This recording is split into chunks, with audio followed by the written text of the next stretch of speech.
Right, so what we've done in this, I should say episode really, shouldn't I? Because it's an episode.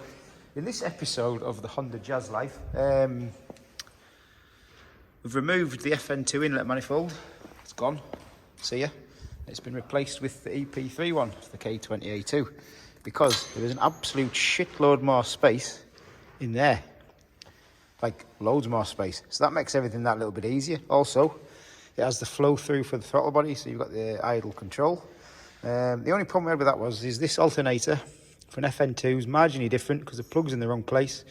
So we had to shave a bit off the manifold, shave a little bit off the threaded bit that the nut goes on for the main power wire for it, just to give it clearance. So it's got clearance now. The rest of it fitted no problem.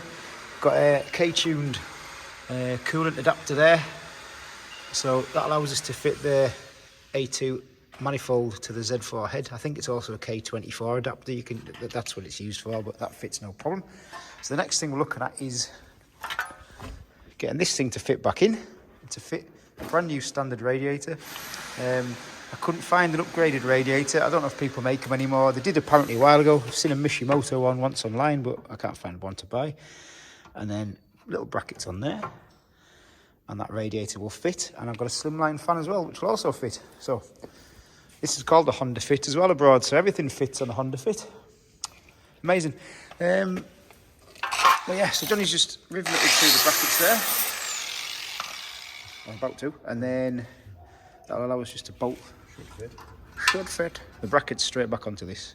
I've got a gigantic K-tune sticker I need to fit somewhere, but there's no way it's going to fit, so I might fit it on the underside of here just to make it look cool if I run over anybody. I think I might need 9.5 maybe. Yeah, it's not gonna go. Well, yeah, so this is where we're up to. Making that fit, the Honda Fit Jazz, and then fitting the water pipes to the Honda Fit Jazz, and then we can vajazzle with some water, can't we? Smart, eh? Right, so we have brackets are now bolted this side through the riv nut. Now it's to make the plates to make this attach back into there, and then we can pretty much work out the radiator pipes from there, which shouldn't be hard anyway.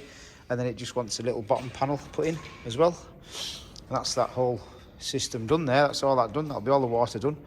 The only thing we've got left to do really is shift that gear cable guide bracket maybe about this far back, and then deal with that thing down there to connect to the rest of it. That's actually pretty much it done. Nothing else left to do really. Wicked. Coming on.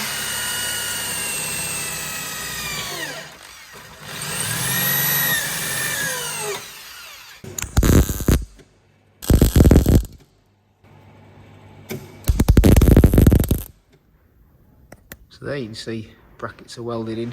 I'm just going to smooth off those spot welds.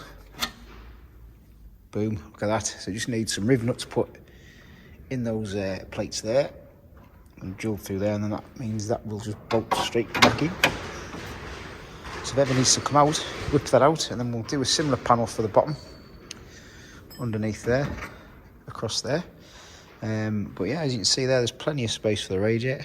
This side of the crash bar will fit absolutely no problem, and leave us loads of room as well to get a fan in, all sorts. It'll just be acres of space.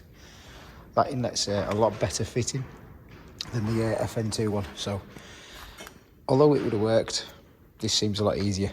So that's what we're going to do.